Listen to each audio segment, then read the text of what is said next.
बिस्मिल्लाहिर्रहमानिर्रहीम अस्सलाम वालेकुम डियर स्टूडेंट्स। आज का जो हमारा टॉपिक ऑफ डिस्कशन है वो है फर्स्ट ईयर के बायोलॉजी में जो फर्स्ट चैप्टर है उनमें हमारा टॉपिक है that is plant tissue culture. तो आज हम बात करेंगे प्लांट टिश्यू कल्चर के बारे में कि प्लांट टिश्यू कल्चर को हम डिफ़ाइन किस तरह करेंगे, कौन कौन से इक्विपमेंट्स है जो यूज़ होते हैं इन प्लांट टिश्यू कल्चर, और इसकी जो टेक्निक्स है वो हम कौन कौन से टेक्निक्स हम यूज़ करेंगे प्लांट टिश्यू कल्चर में।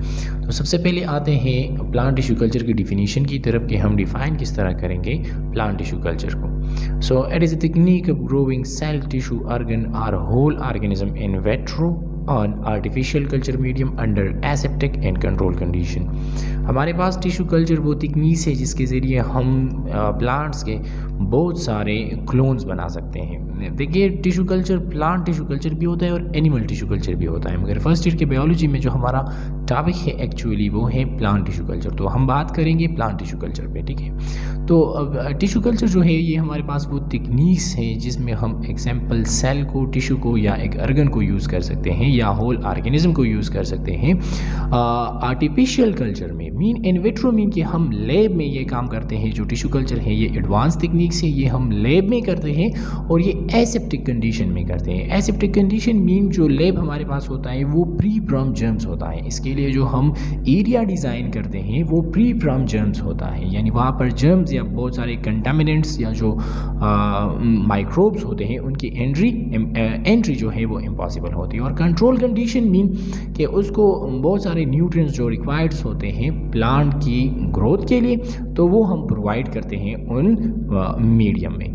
तो प्लांट टिश्यू कल्चर बेसिकली वो टेक्निक्स होते हैं जिसके ज़रिए हम प्लांट की एक सेल को लेके या एक टिश्यू को या एक अर्गन को या होल ऑर्गेनिज्म को यूज़ करके हम बहुत सारे प्लांट्स जो है वो बना सकते हैं। बहुत सारे प्लांट्स की क्लोन्स जो है वो बना सकते हैं एक सैंपल सेल से या एक टिश्यू से या एक अर्गन से या होल प्लांट से, ठीक है। मगर ये इन विट्रो है, इन विट्रो और इन वीवो ये दो लफ्ज़ हैं। इन विट्रो मीन कि हम जब कोई काम करते हैं लैब में तो उसे हम इन विट्रो कहते हैं, और इन वीवो मीन जब किसी ऑर्गेनिज्म में हम कोई एक्सपेरिमेंट या कोई भी काम करते हैं तो उसे हम कहते हैं इन वीवो। अच्छा, आते हैं टिश्यू कल्चर की जो अपरेटस होती हैं उनकी तरफ के कौन कौन से अपरेटस है जो यूज़ होते हैं प्लांट टिश्यू कल्चर में। तो सबसे पहले जो हमारे पास फर्स्ट अपरेटस है वो है टिश्यू कल्चर वुड।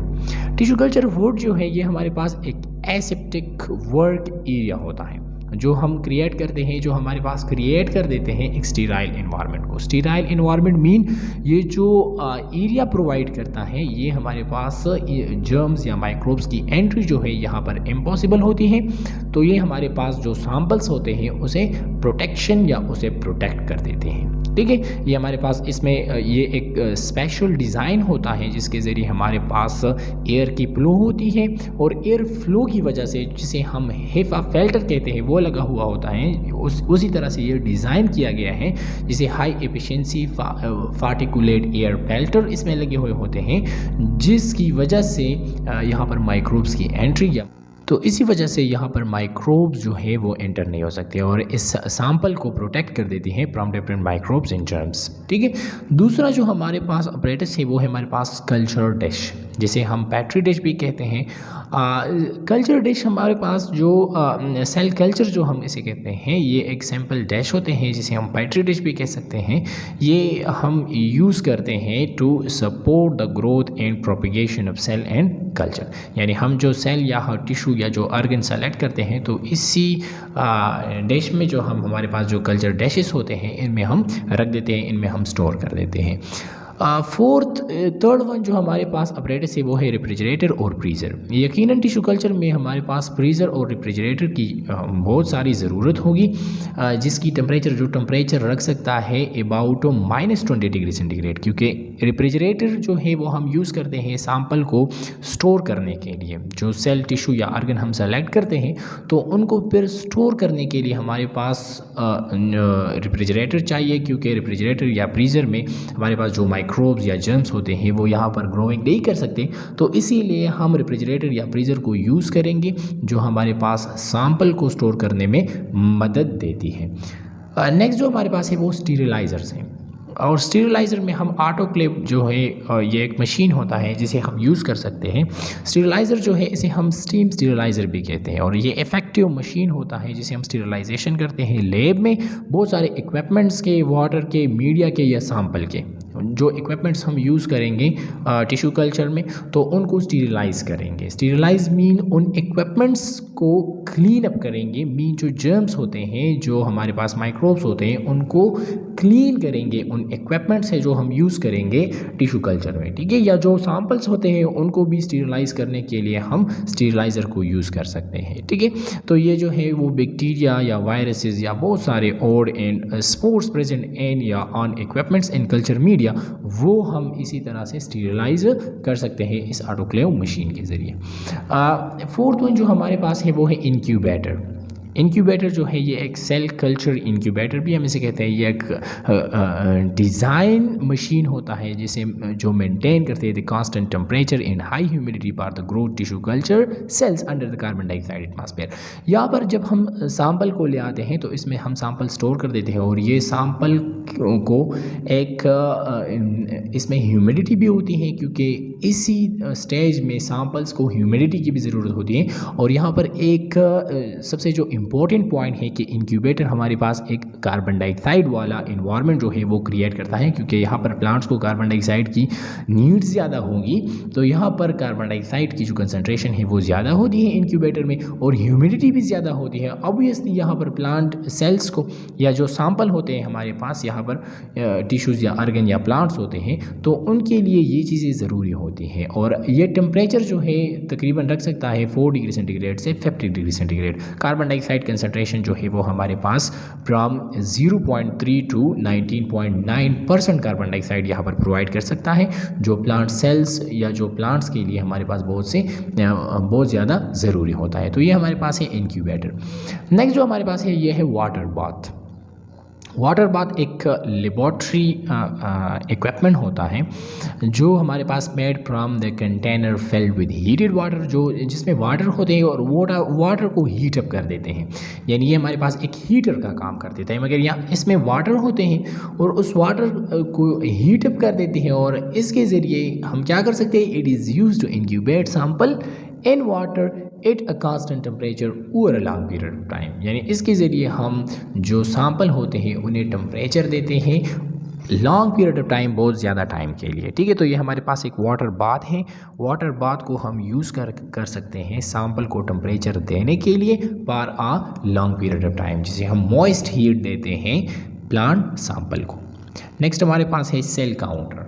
तो सेल काउंटर हमारे पास एक ऑटोमेटेड सेल काउंटर होता है जिसे हम यूज़ कर देते हैं to determine the number in type of cells present on और to check the availability of cultured cell line for research purposes. हमें जितने सेल चाहिए या हम इसके ज़रिए सेल्स को काउंट कर सकते हैं कि इस मीडिया में नंबर ऑफ सेल्स कितने हो गए या कौन से टाइप ऑफ सेल्स हैं, टाइप्स ऑफ सेल्स ये भी हम काउंट कर सकते हैं, और नंबर ऑफ सेल्स जो है वो भी हम काउंट कर सकते हैं एक सेल काउंटर के ज़रिए।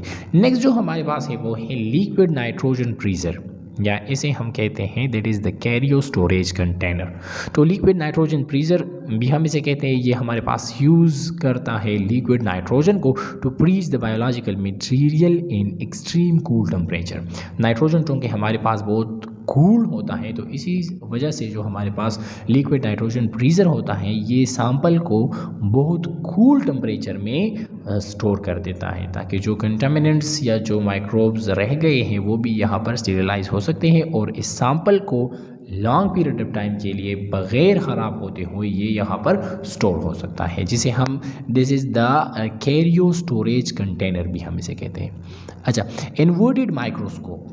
इन्वर्टेड माइक्रोस्कोप मीन अगर यहाँ पर आप देख लें तो हमारे पास जो पेट्री डिश में जो सैंपल होता है उनको हम इन्वर्टेड माइक्रोस्कोप के ज़रिए देख सकते हैं, ठीक है। यानी हम कहते हैं कि it is the most conventional cell culture cell grown attached to the inside of the petri dish और tissue culture flask. In order to see the cells we need it in inverted microscope where the object is underneath the stage of the microscope and point upward so that the specimen can be viewed from below. यानी इसके ज़रिए अगर हम आम microscope को देख लें तो हम स्टेज के ऊपर देखते हैं, यानी स्टेज के ऊपर जो है वो सैंपल रख देते हैं और वहाँ पर ऊपर से हम देख सकते हैं ऑब्जेक्टिव्स या लेंसेज के ज़रिए उनका हम एग्जामिनेशन करते हैं। मगर इन्वर्टेड माइक्रोस्कोप को हम अगर पेट्री डिश में मिसाल के तौर पर सैंपल पड़ा हुआ है तो हम स्टेज के नीचे से जो इन्वर्टेड माइक्रोस्कोप में इनमें जो नोवेलिटी है वो ये है कि हम स्टेज के नीचे से बिल्कुल सैंपल को देख सकते हैं। सैंपल की एग्जामिनेशन हम स्टेज के नीचे से कर सकते हैं, क्योंकि यहाँ पर हमारे पास जो पेट्री डिश है उनसे सैंपल को उठाकर स्टेज पर रखना नहीं होता, उनको बस हम टच भी नहीं कर सकते। तो यहाँ पर हमारे पास पेट्री डिश में सैंपल पड़ा हुआ है, वो हम स्टेज पर रख देते हैं और स्टेज के नीचे से जो है वो हम देख सकते हैं इन्वर्टेड माइक्रोस्कोप के ज़रिए। ठीक है, अब हमारे पास आते हैं स्टेप्स इन टिश्यू कल्चर। कौन कौन से स्टेप्स जो है वो हम फॉलो करते हैं in tissue culture. First step जो है वो सिलेक्शन ऑफ एक्सप्लांट। एक्सप्लांट हम कौन से प्लांट को कहते हैं? एक्सप्लांट हमारे पास वो पार्ट होता है जो हम सेलेक्ट करते हैं पेरेंटल प्लांट से टिश्यू कल्चर के लिए या प्लांट क्लोनिंग के लिए, यानी plant tissues usually selected from apical birds.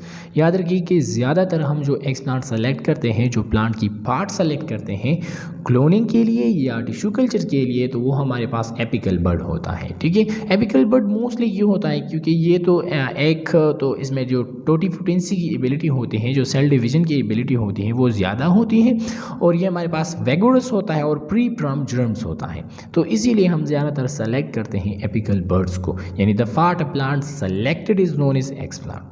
ठीक है, वो प्लांट जो हम सेलेक्ट करते हैं उसे हम एक्सप्लांट कहते हैं। ये हम हमारे पास शूट टैप से भी ले सकते हैं, ये हम नोट से भी ले सकते हैं, ये हम लीफ को भी ले सकते हैं, बहुत सारे पार्ट्स हम ले सकते हैं प्लांट के, मगर ज़्यादातर हमारे पास जो एपिकल शूट होता है वो हम जो एपिकल बर्ड होता है वो हम सेलेक्ट करते हैं।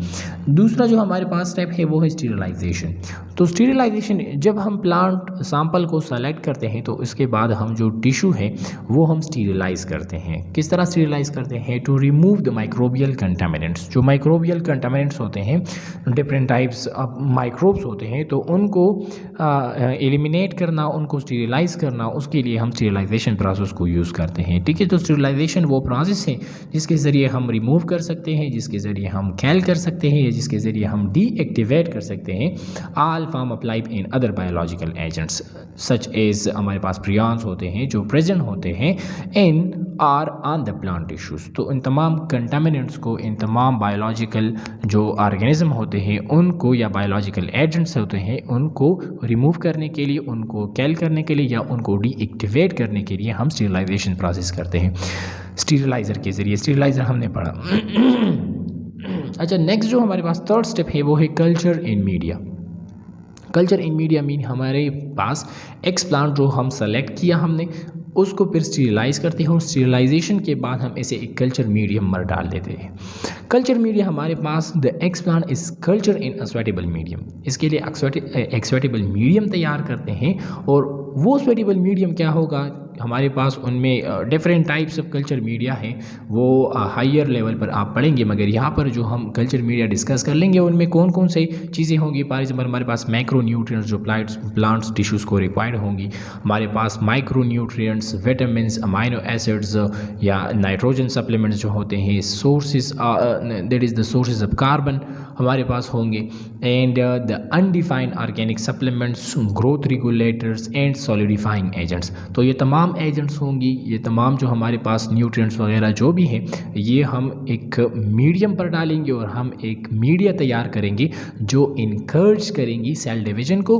हम एक मीडिया तैयार करेंगे जिसे हम कल्चर मीडिया कहते हैं। ठीक है, इसके बाद हमारे पास जो नेक्स्ट स्टेप है वो है कैलस फॉर्मेशन। अच्छा, अगर हम एक्स प्लांट को लाए मीडियम में और मीडियम में उसे रखें तो उसके बाद हमारे पास सेल डिवीजन होगी, जो मल्टीप्लिकेशन होगी एक्स प्लांट की, तो ये हमारे पास एक मास ऑफ सेल्स, जो शेपलेस मास ऑफ सेल्स होगा वो आएगा, और उसे हम कहते हैं कैलस। तो यहाँ पर कैलस फॉर्मेशन होगी। अब कैलस फॉर्मेशन के बाद हमारे पास शूट फॉर्मेशन होगी। जो हमने बात की ग्रोथ रेगुलेटर की, तो वो हमारे पास ऑक्सिन या साइटोकाइनिन जो जिसे हम ग्रोथ हार्मोन्स भी कहते हैं या ग्रोथ रेगुलेटर्स भी कहते हैं, वो हम ऐड करके शूट फॉर्मेशन करेंगे।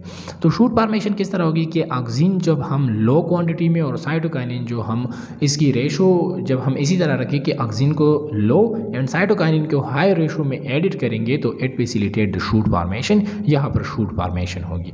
नेक्स्ट स्टेप जो हमारे पास है वो रूट फॉर्मेशन। रूट फॉर्मेशन जो है ये हमारे पास किस तरह होगी, so the shoot are now transfer to the growth media. यहाँ पर हम शूट को जब शूट डेवलप हो गया तो उसके बाद हम इसे एक मीडियम में डालेंगे जहाँ पर हमारे पास ऑक्सिन की जो क्वांटिटी होगी वो ज़्यादा होगी और लो साइटोकाइनिन रेशो होगी, तो ये फैसिलिटेट करेगा किसको, रूट फॉर्मेशन को। तो यहाँ पर रूट फॉर्मेशन होगी। तो पहले शूट फॉर्मेशन, इसके बाद हमारे पास रूट फॉर्मेशन और इसके बाद हम करेंगे hardening of plant. Hardening of plant हमारे पास वो स्टेप है टिश्यू कल्चर में जिसके ज़रिए हम एक्लिमेटाइजेशन करेंगे। ठीक है, acclimatisation of in vitro grown plants to a normal environment. Mean ये कि हम एक हमारे पास जो इन्वेट्रो प्लांट है जो हमारे पास लैब में तैयार हो गया उसे हम फिर नॉर्मल इन्वायरमेंट में इंट्रोड्यूस करेंगे, तो उसे हम हार्डनिंग कहते हैं। And it is done before the transplantation of plant into agriculture field. ये एग्रीकल्चर फील्ड से इंट्रोडक्शन प्लांट्स जो हम इंट्रोड्यूस करेंगे प्लांट्स को एग्रीकल्चर फील्ड में, उससे पहले हम उसके हार्डनिंग अप प्लांट्स करेंगे। हार्डनिंग अप प्लांट्स मीन ये कि हमारे पास जो इन्वेट्रो प्लांट है उनको हम नॉर्मल इन्वायरमेंट इंट्रोड्यूस करेंगे। ठीक है, और नॉर्मल इन्वायरमेंट किस तरह, इसी तरह नहीं कि हम प्लांट्स को डायरेक्टली फील्ड में लगाएंगे, नहीं, यहाँ पर आहिस्ता आहिस्ता हम ह्यूमिडिटी को जो स्लोली डिक्रीज़ करेंगे, टेम्परेचर को आहिस्ता आहिस्ता से इंक्रीज़ करेंगे, न्यूट्रिएंट्स की डिफिशिएंसी आहिस्ता आहिस्ता आएगी, एडाप्ट होगा इस इन्वायरमेंट के साथ। और इसके बाद हमारे पास आता है that is a acclimatisation. Acclimatisation mean कि हमारे पास एडाप्टेशन होता है इसमें प्लांट का, और वो प्लांट हम इंट्रोड्यूस करेंगे फील्ड में, और उस डिक्रीजिंग द ह्यूमिडिटी ग्रेजुअली हम ह्यूमिडिटी जो है वो हम डिक्रीज़ करेंगे, तो टेम्परेचर आहिस्ता आहिस्ता से इंक्रीज़ होगा। इसी वजह से प्लांट में एडाप्टेशन होगी, प्लांट एडॉप्ट होगा, और इसी के बाद हम प्लांट को इंट्रोड्यूस करेंगे एक फील्ड में, तो फील्ड में वो फिर नॉर्मली ग्रोथ करेगा। ठीक है, तो टिश्यू कल्चर के ज़रिए हम एक सेल को या एक टिश्यू से या एक ऑर्गन से या होल ऑर्गेनिज्म से बहुत सारे प्लांट्स जो है वो बना सकते हैं लेबॉर्ट्री के अंदर in aseptic condition under the control environment. ठीक है, तो ये हो गया हमारा आज का टॉपिक प्लांट टिश्यू कल्चर। इंशाल्लाह अपनी अगली वीडियो में अपना अगला टॉपिक डिस्कस करेंगे। That's enough for today. Thank you very much.